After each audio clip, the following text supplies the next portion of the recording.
दरअसल भगवान को स्त्री की रचना करते हुए 6 दिन बीत चुके थे, फिर भी रचना अभी अधूरी थी। यह देख देवदूतों ने भगवान से पूछा कि ये भगवान इस तरीके की रचना करने में आपको इतना ज्यादा वक्त क्यों लग रहा है। तो भगवान ने जवाब दिया कि क्या तुमने इसके सभी गुण देखे हैं। यह मेरी वो रचना है जो हर हालत में डटी रहेंगी, स्थिति चाहे कैसे भी हो, ये सबको खुश रखेगी, अपने परिवार और बच्चों को एक साथ प्यार देगी।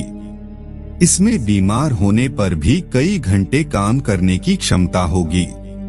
भगवान की बातें सुनकर देवदूत हैरान रह गए और पूछने लगे कि क्या ये अपने दोनों हाथों से इतना कुछ कर सकती है।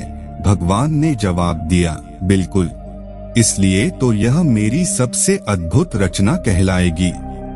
यह सुनकर देवदूत ने पास जाकर भगवान की बनाई रचना को जब हाथ लगाया और कहा कि प्रभु ये तो बहुत नाजुक हैं।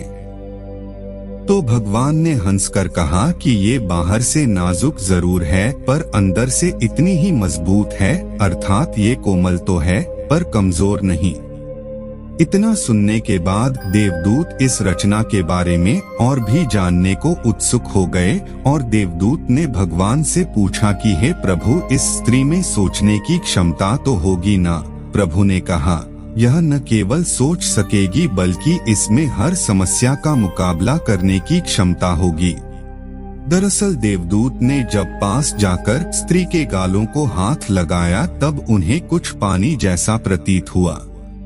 उन्होंने भगवान से पूछा कि हे भगवान, इसके गालों पर पानी जैसा क्या है। तो भगवान ने कहा, यह इसके आंसू हैं। जवाब सुनकर देवदूत हैरान हो गया और पूछा, आंसू पर वो किस लिए। इसके जवाब में भगवान ने कहा कि जब ये कमजोर पड़ने लगेगी तो ये अपनी सारी पीड़ा आंसुओं के साथ बहा देगी और ये फिर से मजबूत बन जाएगी अपने दुखों को भुलाने का। इसके पास ये सबसे बेहतरीन तरीका होगा। साथ ही भगवान ने कहा कि यही इसकी ताकत होगी। देवदूत यह सुनकर देवदूत ने कहा, भगवान आप तो महान हैं।